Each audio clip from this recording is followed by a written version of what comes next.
Hello everyone. प्यारे बच्चों, इस समय आप विद्यार्थी विज्ञान मंथन की डिस्ट्रिक्ट लेवल प्रिपरेशन कर रहे हैं। आशा करता हूँ मेरे वीडियोस आपको हेल्प कर रहे होंगे प्रिपरेशन में। इससे पहले मैंने MCQs related to life story of professor Satyendra के बारे में दिए थे। आज इस वीडियो में हम MCQs related to Indian contribution to science के बारे में बात करेंगे। कुछ इंपॉर्टेंट क्वेश्चन सेलेक्ट किए हैं जो कि आपके इनसे रिलेटेड क्वेश्चन आपके एग्जाम में आ सकते हैं।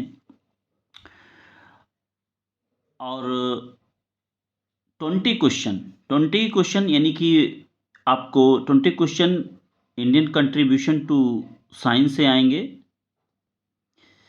20 मार्क्स के, और 20 क्वेश्चंस आपको आएंगे life story of professor Satyendranath Bose से। तो और ये दोनों पार्ट जो हैं आपके सेक्शन ए से रिलेटेड हैं।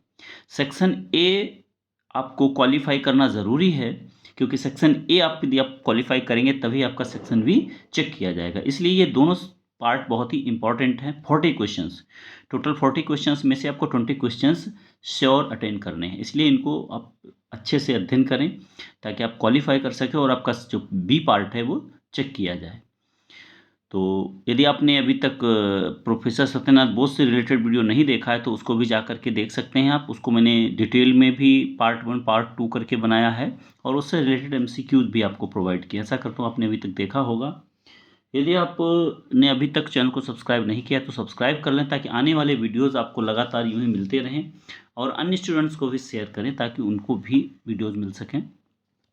इससे चैनल को भी सपोर्ट मिलेगा। तो चलिए, और यदि आप और अधिक वीडियो चाहते हैं तो चैनल को ज्वाइन भी कर सकते हैं आप भी चैनल को। तो देखते हैं इसमें कौन कौन से क्वेश्चन सेलेक्ट किए हैं। तो पहला क्वेश्चन हमारा है, the first astronomical object found in Andaman belong to which era. जो पहला एस्ट्रोनॉमिकल ऑब्जेक्ट हमको मिला है अंडमान में वो किस एरा से रिलेटेड है? वैदिक, मेसोजोइक, पैलियोलिथिक या नियोलिथिक? तो करेक्ट आंसर इसका है पैलियोलिथिक एरा। पैलियोलिथिक एरा से वो जुड़ा हुआ है astronomical object. Name of first astronomical object found in the Andamans about 12,000 years ago. उसका नाम क्या है जो वहाँ पे हमको मिला है? Stone, ring stone, calendar sticks या यूटेंसिल्स? तो वो जो हमको मिले हैं वो हमारे क्या हैं? वो हैं कैलेंडर स्टिक्स। नेक्स्ट क्वेश्चन हमारा है, patterns of rock art such as double sun और concentric circles found in which state? मतलब रॉक पे एक आर्ट पैटर्न मिला है जो लगभग लगता है कि डबल सन यानी कॉन्सेंट्रिक सर्किल्स हैं, वो कहाँ पे मिला है? वेस्ट बंगाल में, कश्मीर में, गुजरात या नन ऑफ दिस? तो ये हमको मिला है कश्मीर में। Ring stones found in Mohenjodaro which exhibit rose of small drilled holes indicate? यानी जो रिंग स्टोन्स हमको मिले हैं मोहनजोदारो में जो कि विच exhibit rose of small drilled holes indicate, वो क्या शो करते हैं? ये क्वेश्चन पूछा भी गया था पिछले साल। Solar Eclipse, lunar Eclipse, sunrise and sunset, waxing and वेनिंग of moon? तो वो जो स्मॉल ड्रिल्ड होल्स हैं वो इंडिकेट करते हैं वैक्सिंग एंड वेनिंग ऑफ मून, यानी कि मून का बढ़ना और घटने को वो प्रदर्शित करते हैं। Rigveda divided a year of 360 days in how many parts? यानी ऋग्वेद के अकॉर्डिंग जो पूरा साल है वो 360 डेज का कितने पार्ट्स में डिवाइड है? 6, 10, 12, 8? तो वो डिवाइड है 12 पार्ट्स में। According to Yajurveda, number of days in a solar year? Yajurveda के हिसाब से टोटल नंबर ऑफ डेज एक पूरे सोलर डे में कितने होते हैं? 365 days. Correct answer is 365 days. Next है, Yajurveda divide a year into how many ritus? Yajurveda के अकॉर्डिंग कितने ऋतु में डिवाइड है पूरा साल? तो 6 ऋतुज में वो डिवाइड है। The first list of 27 nakshatras are lunar mansions given by which Veda? First list of 27 nakshatras, 27 नक्षत्र और लूनर मेंशंस वो किस वेद में हमको मिलते हैं? तो ये हमको मिलते हैं यजुर्वेद में। Which was the first extent of the Indian scientific text of astrology? पहला जो टेक्स्ट है एस्ट्रोलॉजी से रिलेटेड वो हमको किस में मिलता है? वेदांग ज्योतिष, बृहद संहिता, तंत्र संग्रह, सुलभ सूत्रार्थ। तो वो हमको मिलता है वेदांग ज्योतिष। एस्ट्रोलॉजी से रिलेटेड पहला हमको एविडेंस जो मिलता है वो मिलता है वेदांग ज्योतिष में। नेक्स्ट क्वेश्चन नंबर 8 है हमारा कि length of sidereal days according to Vedanga Jyotisha. Vedanga Jyotisha के अकॉर्डिंग साइडरियल डेज कितने टाइम का होता है? 23 hour 56 minute 4.6 hours. What is the age of the earth? ये क्वेश्चन भी पूछा गया था पिछले सालों में, पिछले साल। What is the age of the earth? 4.32 billion, 4.5 billion, 4 billion, 4 billion. तो इसमें से करेक्ट है 4.32 बिलियन। ये क्वेश्चन भी पूछा गया था। Question number 12, in later Vedic period month was divided into how many parts? Later Vedic period में जो महीना है वो दो में डिवाइड था, कृष्ण पक्ष और शुक्ल पक्ष। मून के अकॉर्डिंग इसको डिवाइड किया गया था शुक्ल पक्ष एंड कृष्ण पक्ष। 12 जोडियक साइंस जिनको हम राशि भी कहते हैं, फर्स्ट रिकॉर्डेड इन, पहली बार इनका कहाँ जिक्र आता है? आर्यभट्टीय, यवन जातका, वक्साली मनुस्क्रिप्ट या गणित सार संग्रह। तो पहली बार इनका जिक्र आता है यवन जातका में, सबसे पहले इनका जिक्र आता है। The Surya Siddhanta is written bye, देखिए बुक्स जरूर पूछी जाती हैं, 2-3 बुक्स के नाम जरूर आते हैं। तो Surya Siddhanta is written by Varahamihira, Aryabhata, Brahmagupta या कनाद।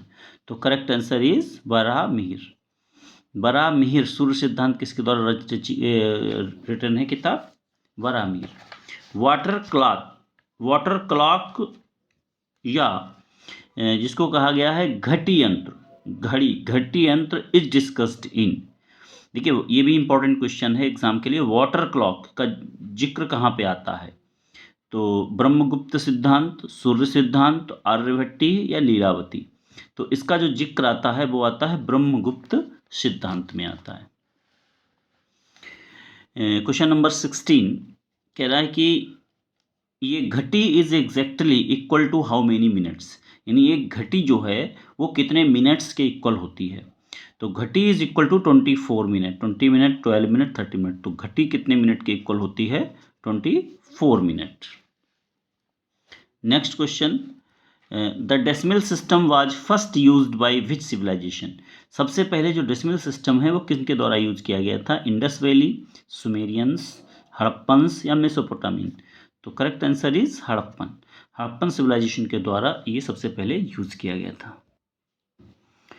विच is an ancient Hindu text of the Vedic era? सबसे पुराना जो हिंदू टेक्स्ट है वैदिक इरा का वो क्या है? ऋग्वेद, अथर्ववेद, सामवेद, यजुर्वेद। तो सबसे पुराना हमारा जो वेद कौन सा है? ऋग्वेद है। Rust free iron metal of India was famous in Europe. Rust free metal of India was famous in Europe for making ships, ornaments, sword या यूटेंसिल्स। तो वो जो था वो है स्वॉर्ड, यानी कि तलवार के लिए इसको फेमस था, बनाई जाती थी rust free iron. The material world was made up of how many elements? जो मटेरियल वर्ल्ड यानी भौतिक संसार हमको दिखता है वो कितने एलिमेंट से बना हुआ है? 5 एलिमेंट से वो बना हुआ है। Who dismantle the ship building in India? ये भी एग्जाम में पूछा गया था पिछली बार। Who dismantle the ship building in India? French, Portuguese, British, Dutch. तो ब्रिटिश लोगों ने जो है इंडिया का जो शिप बिल्डिंग था इंडस्ट्री उसको जो है डिसमेंटल कर दिया। The position of India in the field of missile launching technology? Missile launching technology में इंडिया का कौन सा स्थान है? 5th स्थान है, 5th। When was ISRO established? ISRO कब एस्टेब्लिश्ड हुआ? 1969 में इसरो एस्टेब्लिश्ड हुआ। India is the only dash world country to develop its own remote sensing satellite. तो थर्ड वर्ल्ड कंट्री है जो इसने अपना खुद का रिमोट सेंसिंग सैटेलाइट डेवलप किया है। Length of Indian coast line including islands, islands को मिला के इंडिया की जो कोस्ट लाइन है वो कितनी है, तो वो है 7600 किलोमीटर, 7500, 7060, तो 7600 किलोमीटर टोटल है including the islands. When was the Department of Ocean Development established? Ocean Development established in 1981। National bio, ये ईयर्स भी पूछे जाते हैं एग्जाम्स में कि the national biotechnology board was formed in 1980, 1982, 1972, 1999। तो इसका करेक्ट आंसर है 1982। Who brought astrolabe in India? Astrolabe India में कौन लाया? इंग्लिश, डच, पुर्तगीज या मुस्लिम्स? एस्ट्रोलैब को लाए हैं Muslims. Which material is used for greenish blue colour? देखिए पहले अलग अलग कलर के लिए अलग अलग मटेरियल का इस्तेमाल किया जाता था, तो ग्रीनिश ब्लू कलर के लिए copper oxide, iron oxide, manganese oxide या नन ऑफ दीज? तो इसके लिए यूज किया जाता था iron oxide. Which important element related to male principle Shiva in ancient time? यानी पहले के टाइम में जो पुरुष यानी कि प्रकृति और पुरुष दो लोग थे, तो उसमें जो मेल प्रिंसिपल है यानी इसको शिवा बोलते हैं, वो किस एलिमेंट से उनको रिलेट किया जाता था? गोल्ड, सिल्वर, मरकरी या सल्फर? तो उनको रिलेट किया जाता था मरकरी से। तो मरकरी का एंशियंट टाइम पे बहुत ज़्यादा इंपॉर्टेंस था। Which element related to female principle? यानी कि फीमेल यानी शक्ति, शिव शक्ति, दो से ही मिलके माना जाता है सब कुछ संसार बना हुआ है, तो उनको माना जाता था सल्फर, या इसको हिंदी में हम कहते हैं गंधक, इसको शक्ति और इसको Shiva. Which is not fall under Maharasas और 8 मेजर सब्सटेंसेस? महारस कितने हैं? 8, और इनमें से कौन उसके अंतर्गत नहीं आता है? टूरमेलिन, मरकरी, एलम या माइका? ये इसके अंतर्गत नहीं आता है। एलम, एलम इसके अंतर्गत नहीं आता है। हु रोट वैशेषिक सूत्र? वैशेषिक सूत्र जो बुक है, बुक जरूर पूछी जाती है एग्जाम में एक दो, तो वैशेषिक सूत्र बुक जो है वो जैमिनी, पाणिनि, कणाद या पतंजलि? तो वैशेषिक सूत्र बुक जो लिखी है वो लिखी है कणाद ने। How many times of substances यानी कि द्रव्य, कितने द्रव्य हैं, आर डिस्कस्ड इन वैशेषिक सूत्र? कितने प्रकार के द्रव्य उसमें डिस्कस किए गए हैं? तो टोटल 9 टाइप्स के द्रव्य उसमें डिस्कस किए गए हैं। Total number of different qualities यानी गुणाज एक्सप्लेन अंडर वैशेषिक सूत्र? गुण टोटल कितने डिस्कस किए गए हैं वैशेषिक सूत्र में? तो टोटल गुण हैं 24 गुण। Which ancient book tells about perfumes and cosmetics? कौन सी बुक हमको परफ्यूम और कॉस्मेटिक्स के बारे में बताती है? चरक संहिता, सुश्रुत संहिता, बृहत संहिता या अर्थशास्त्र? तो परफ्यूम्स के बारे में जो हमें जानकारी मिलती है वो मिलती है बृहत संहिता से हमको मिलती है। Which gem is not lie under the Navaratnas? इनमें से कौन सा जेम जो है वो नवरत्न में नहीं आता है? तो वो जेम है वेरिल। वेरिल नवरत्न के अंतर्गत नहीं आता है। टोपाज, एमराल्ड, सफायर ये सारे नवरत्नों में आते हैं। विच metal is not considered under 7 धातुज? 7 धातुओं में से इनमें से कौन सी धातु नहीं आती है? Gold, silver, tin, iron?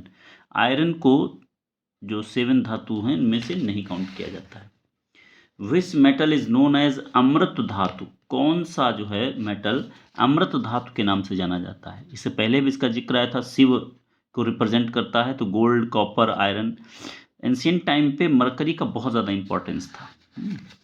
Which metal is known as swarna karka are maker of gold? ऐसा माना जाता था मरकरी के द्वारा हम गोल्ड प्राप्त कर सकते हैं, तो इसी को स्वर्ण कर्क या मेकर ऑफ गोल्ड भी कहा जाता था मरकरी को। कॉपर, सिल्वर, टिन, तो मरकरी देखिए कई क्वेश्चंस में आ चुका है।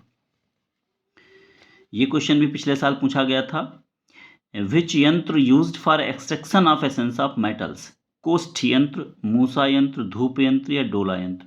तो कोष्ठ यंत्र जो है वो एसेंस ऑफ मेटल्स के लिए यूज किया जाता है, ये कोष्ठी यंत्र। विच यंत्र was used for steaming? Steaming के लिए कौन सा यंत्र यूज किया जाता था? पटाना यंत्र, स्वयंदानी यंत्र, डोला यंत्र या मूसा यंत्र। तो स्वयंदानी यंत्र को हम यूज़ करते थे स्टीमिंग के लिए। विच यंत्र was used for sublimation and distillation, sublimation और डिस्टिलेशन के लिए किस यंत्र को हम यूज़ करते थे? तो दैट इज नोन एज पठाना यंत्र। धूप यंत्र, डोला यंत्र, कोष्ठ यंत्र या पठाना यंत्र। तो पठाना यंत्र को हम सब्लिमेशन और डिस्टिलेशन के लिए यूज़ करते थे। Question number 44, instrument used for fumigation of gold leaves, fumigation of gold leaves are silver foils with fumes of sulfur। तो इसका करेक्ट आंसर है धूप यंत्र। धूप यंत्र को इस्तेमाल किया जाता था फ्यूमिगेशन ऑफ गोल्ड लीव्स और silver foils with fumes of sulphur. Earliest text book related to general medicine, ये क्वेश्चन भी काफ़ी इंपॉर्टेंट है कि सबसे पुरानी बुक जो जनरल मेडिसिन से रिलेटेड है, चरक संहिता, सुश्रुत संहिता, कश्यप संहिता है, नोटिस। तो चरक संहिता जो बुक है वो जनरल मेडिसिन से जुड़ी हुई है। Ayurvedic earliest text book related to surgery, surgery से कौन सी बुक जुड़ी हुई है? तो वो जुड़ी हुई है Sushruta Samgraha, Sushruta Samgraha. Text book related to paediatrics, paediatrics से कौन सी जुड़ी हुई है बुक? कश्यप संहिता, अष्टांग हृदय, सारंगधर संहिता या चरक संहिता। तो इसका जो करेक्ट आंसर है वो हो जाएगा कश्यप संहिता। कश्यप संहिता पेडियाट्रिक्स, पेडियाट्रिक्स का मतलब होता है कि चिल्ड्रन से, यानी कि बच्चों से जो जुड़ी हुई किताब हो, बच्चों के इलाज से जुड़ी हुई book. Book compiled by Vagbhata, Vagbhata for specialised knowledge of 8 branches of Ayurveda. Vagbhata ने कौन सी बुक लिखी जो कि specialised knowledge of 8 branches of Ayurveda से है? अष्टांग संग्रह, सारंगधर संहिता, कश्यप संहिता। तो ये करेक्ट बुक है Ashtanga Sangraha. Who developed innovative surgical procedure for reconstruction of nose, nose के रिकॉन्स्ट्रक्शन के लिए किसने, इसकी कहा गया राइनोप्लास्टी। तो इसका सर्जरी के बारे में कुछ भी है तो वो सुश्रुत से संबंधित है, Sushruta. Treatise devoted to diagnostics, 8th C में आई थी। डायग्नोस्टिक्स से रिलेटेड जो बुक है, यानी कि डायग्नोज करना कि कौन सा डिजीज़ है, इससे रिलेटेड जो ट्रिटाइज, ट्रिटाइज का मतलब होता है कि ए से लिखा गया है डायग्नोस्टिक्स पे, तो वो लिखा गया है माधव निदान। माधव निदान बुक का नाम है। सारंगधर संहिता, चरक संहिता। ट्रिटाइज कंपोज्ड एंड डायटिक्स, ये इंपॉर्टेंट है कि डायग्नोस्टिक्स पे कौन सी बुक है और डायटिक्स पे कौन सी है, डाइट पे, यानी क्या हमको खाना क्या नहीं खाना। ये इसके जो लेखक थे ये थे विश्वनाथ सेन, और इसका नाम था पाथ्य विनिश्चय, ये डायटिक्स से रिलेटेड है। फार्मेसी, बुक ऑफ फार्मेसी किसको कहा जाएगा? वो है Sharangdhar Samhita, book of pharmacy, Sharangdhar Samhita. Diseases based of genetics and epidemics are discussed in Charaka Samhita. Communicable disease discussed in Sushruta Samhita, Sushruta Samhita में कम्युनिकेबल डिजीज का भी जिक्र है। Harvesting and management of crops and crops diseases are discussed in Arthashastra, Vrikshayurveda, Brihat Samhita and none of this. तो harvesting and management of crops ये discussed है अर्थशास्त्र में। Who wrote the बृहत संहिता, बृहत संहिता बुक किसने लिखी है? वराहमिहिर ने। हु रोट उपवन विनोद, उपवन विनोद बुक किसने लिखी है? सुरपला, सारंगधर, वराहमिहिर, सालिहोत्र। तो उपवन विनोद लिखी है सारंगधर ने। ये बुक्स दोनों बहुत इंपॉर्टेंट हैं, एग्जाम में पूछी जाती हैं। ये बृहत संहिता पूछी गई पिछली बार थी। Dosha theory of plants was given by, dosha theory of dosha theory of given by Palakappya, Surapala, Salihotra. तो ये दी गई थी सुरपला के द्वारा। कुछ बुक्स हैं जो रिलेटेड हैं पर्टिकुलर किसी उससे, वो हमने डायरेक्ट लिखे हुए हैं। है आयुर्वेदा, है मतलब होता है घोड़ा, हॉर्स ट्रिटाइज है, ये लिखी है सालिहोत्र ने। गज आयुर्वेदा, गज मतलब होता है एलिफेंट, तो एलिफेंट से रिलेटेड है, ये लिखी है पलकप्पे ने। और मृग पक्षी शास्त्र जो कि एनिमल और वर्ड, मृग मतलब होता है एनिमल और पक्षी मतलब वर्ड्स, ये लिखी गई है हमसादेवा के द्वारा। तो ये तीनों बुक्स भी काफ़ी इंपॉर्टेंट हैं, है, गज और Mriga Pakshi Shastra. The number Parardha, million of millions, millions are discussed in which Veda, Yajurveda में इसका जिक्र है, परार्ध इसको शब्द यूज किया गया है। First Indian text dealing explicitly with mathematics, mathematics से रिलेटेड जो टेक्स्ट है वो वेदांग ज्योतिष, सुलभ सूत्र या चंद्र सूत्राज, तो वो बुक है सुलभ सूत्र जो मैथमेटिक्स से रिलेटेड है। Who was the author of सिद्धांत शिरोमणि, सिद्धांत शिरोमणि महावीर माधव आर्यभट्ट या भास्कर सेकंड, तो ये भास्कर सेकंड इससे हैं जुड़े हुए। Statue of Nataraja and Mahalakshmi belong to, Nataraja और महालक्ष्मी जो स्टेचू है वो किससे रिलेटेड है, राष्ट्रकूट, चोलाज, चेराज या पांड्याज, तो ये रिलेटेड है चोलाज। ये क्वेश्चन भी इससे रिलेटेड भी पूछा गया था पिछले सालों में। Which was known as the wonder material of the orient, wonder material किसको बोला गया, वही मटेरियल है जिसकी हम तलवारें या अन्य चीज़ें यूज करते थे, यानी कि रस्टलेस जो मटेरियल था, या इसको स्टील की संज्ञा दी गई एंशिएंट टाइम में, तो वो था हमारा आयरन, उड्ज स्टील, ब्रोंज या गोल्ड, तो इसका करेक्ट आंसर है उड्ज स्टील, इसी की शॉर्ट्स वगैरह सारी बनती थी तलवार। 1600 years old Delhi pillar originally erected eight which place, वो कहाँ पे पहले था, बाद में दिल्ली लाया गया, उदयपुर राजस्थान, उदयगिरी मध्य प्रदेश, गुजरात या यूपी, तो इसका करेक्ट आंसर है Udayagiri Madhya Pradesh. Delhi pillar is rustless even today, आज भी दिल्ली पिलर में रस्ट नहीं लगी है। Due to presence of which element in iron, कौन सा एलिमेंट ऐसा उसमें मिला दिया गया जिसके आज भी उसमें रस्ट नहीं लगी है, कार्बन, फास्फोरस, मैग्नीज, क्रोमियम। कई सारे साइंटिस्ट ने इस पर, वैसे तो कार्बन मिलाया जाता है उर्ज स्टील बनाने के लिए, लेकिन उसमें आज तक रस्ट नहीं आई है, इतना पुराना हो गया, तो उसके पीछे कारण ऐसा पाया गया कि उसमें फास्फोरस की कुछ मात्रा है जिसकी वजह से उसमें नहीं आया है।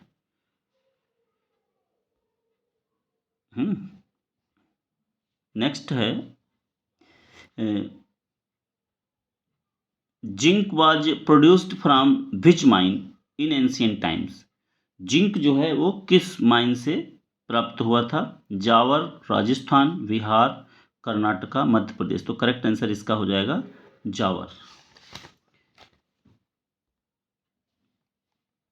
नेक्स्ट क्वेश्चन 68 कह रहा है कि गायत्री मंत्र इज टेकन फ्रॉम विच वेद, ऋग्वेद, यजुर्वेद, सामवेद या अथर्ववेद, तो गायत्री मंत्र हमको कहाँ से लिया गया है, ये लिया गया है ऋग्वेद से लिया गया है। Which tree was known as flame of forest, flame of forest known as flame of forest किसको बोला गया है, पलास, पलास को जो है फ्लेम ऑफ फॉरेस्ट, मतलब इसी से आग वगैरह जो है लग जाती है जंगल में।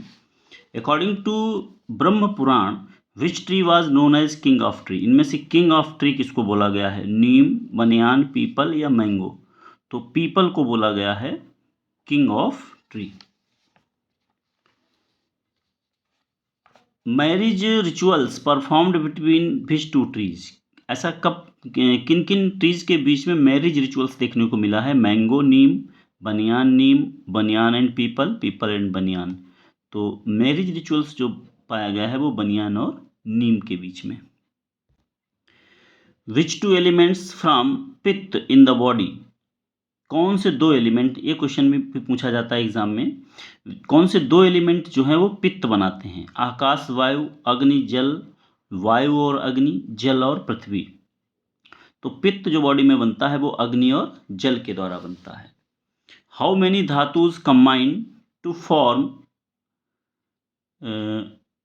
आवर बॉडी स्ट्रक्चर कंपोनेंट, कितनी धातु होती हैं, 7 धातु मिलकर के बॉडी को बनाती हैं।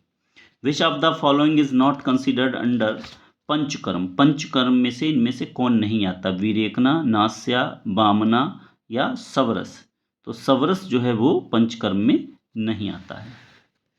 National science day celebrated on 28 February, national science day. Who wrote Karana Kutuhala a book of astronomical calculations, ये किसने लिखी, ये लिखी है भास्कराचार्य सेकंड, ब्रह्मगुप्त, बराहमिहिर, आर्यभट्ट, तो करेक्ट आंसर इसमें होगा Bhaskaracharya. Who founded the journal science and culture, science and culture जो था वो किसने फॉर्म किया, तो इसका करेक्ट आंसर है Meghnad Saha. Who is known as word man of India, word man of India किसको कहा जाता है? सलीम अली। ये क्वेश्चन भी पूछा गया है। Who invented technique of test tube fertilization of angiosperms flowering plants, यानी फ्लावरिंग प्लांट्स का जो है टेस्ट ट्यूब फर्टिलाइजेशन किसने खोजा? सलीम अली, बीपी पाल, विजय भटकर या पंचानन महेश्वरी। तो इसका करेक्ट आंसर है Panchanan Maheshwari. Who was the architect of operation flood, operation flood का आर्किटेक्ट कौन था? वर्ल्ड लार्जेस्ट डेयरी प्रोग्राम है था ये operation flood. M S Swaminathan, M K वायनुवप्पू, Varghese Kurien, Anil Kakodkar. तो इसका करेक्ट आंसर है Verghese Kurien. Who is known as the architect of India's first super computer, first super computer का आर्किटेक्ट कौन था? विजय भटकर, सबीर भाटिया, अनिल काकोदकर, जी माधवन नायर। तो इसका करेक्ट आंसर है विजय भटकर। हु रोट सिद्धांत शेखर, सिद्धांत शेखर किसने लिखी है? महेंद्र सूरी, श्रीपति, नीलकंठन सौम्याजी, लल्ला। तो इसका करेक्ट आंसर है Shripati. Who was the writer of earliest astronomical text Vedang Jyotisha, Vedanga ज्योतिष जो टेक्स्ट है अर्लीस्ट तो किसने लिखा? वो लिखा है लगध ऋषि ने। The only Indian to have comet named after him, कौन एक पर्सन है जिसके नाम पे कॉमेट का नाम रखा गया है? परमेश्वर, आर्यभट्ट, यस चंद्रशेखर या डॉक्टर बप्पू। तो डॉक्टर बप्पू इसमें करेक्ट आंसर है। In which city Jantar Mantar is not situated? Ujjain, Varanasi, Allahabad, Mathura. तो इन तीनों जगह पे है, इलाहाबाद में जंतर मंतर नहीं है। ये महाराजा जयसिंह सेकंड के द्वारा बनवाए गए थे। To pursue spiritual and material wellbeing through righteous activity, ये four fold goal of life कहा जाता है। धर्म, अर्थ, काम, मोक्ष होता है इसमें। External environment balance by the sun, the moon and the wind. Internal environment balances by anabolic, देखिए ये भी पूछा जाता है एनाबोलिक और कैटाबोलिक, ये क्वेश्चन आता है। इनको दोनों को मिला के हम मेटाबोलिक कहते हैं। तो इंटरनल और एक्सटर्नल इन्वायरमेंट में बैलेंस, एनाबोलिक का मतलब होता है बिल्डिंग अप, कि जो मटेरियल हमने लिया है उससे हमारा शरीर का निर्माण होना। कैटाबोलिक होता है डाइजेशन, यानी कि उसको कॉम्प्लेक्स से सिंपलर, कॉम्प्लेक्स से सिंपलर ब्रेक करते हैं और फिर सिंपलर से फिर से कॉम्प्लेक्स बनाने को एनाबोलिक। इन दोनों को मिला के हम मेटाबोलिक कहते हैं। Ayurveda developed ecology conscious system of health care. एक यहाँ पे और इम्पॉर्टेंट कुछ पॉइंट्स हैं, इनकी भी बात कर लेते हैं। डाइजेस्टिव फायर जो है वो अग्नि को हम कहते हैं, फूड को अन्न कहते हैं, रस को काइल, ये एग्जाम में पूछे गए हैं पिछले साल।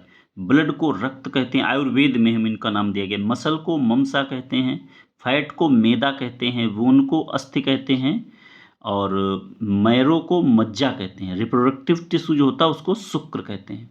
तो ये नाम भी एग्जाम में पूछे जाते हैं।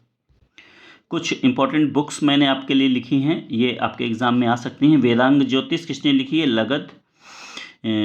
यवन जात का ये लिखी है स्फूजी ध्वज। सूर्य सिद्धांत बराह मिहिर। तंत्र संग्रह नीलकंठ सौम्याजी। सिद्धांत शिरोमणि भास्कराचार्य, भास्कर सेकंड। बृहद संहिता बराह मिहिर। वृक्ष आयुर्वेदा भी इन्होंने लिखी। अष्टांग हृदय या संग्रह ये वाघभट्ट ने लिखी। उपवन विनोद सारंगधर ने लिखी है आयुर्वेदा सालिहोत्र। गज आयुर्वेदा पालकप्पे। मृग पक्षी शास्त्र हमसादेवा और सुल्व सूत्र बौधायन एंड चंद्रसूत्र पिंगला ने लिखी है। लोक विभाग ये सर्वानंदी ने लिखा है। ब्रह्म स्फुट सिद्धांत ब्रह्मगुप्त ने लिखा। गणित सार संग्रह महावीर। सिद्धांत शिरोमणि भास्करा सेकंड। युक्तिभास ज्येष्ठदेवा। रजनी गंतु ये नरभरी में लिखी है। तो thank you for watching the video. आशा करता हूँ ये वीडियो आपको काफ़ी हेल्प करेगा प्रिपरेशन में। जो इंडियन कंट्रीब्यूशन टू साइंस, काफ़ी सारे बच्चे कह रहे थे सर इसके बारे में क्वेश्चंस बना दीजिए, तो ये क्वेश्चंस मैंने सिलेक्ट किए थे, तो ये आपको काफ़ी हेल्प करने वाले हैं प्रिपरेशन में। तो कंटिन्यू इसी तरह आप चैनल से जुड़े रहें, चैनल को सपोर्ट करते रहें ताकि आपके लिए मैं कंटिन्यू वीडियो बनाता रहूँ। आगे भी आपके स्टेट लेवल और नेशनल लेवल के भी प्रिपरेशन कराऊँगा, तो आप जुड़े रहें चैनल से। Thank you.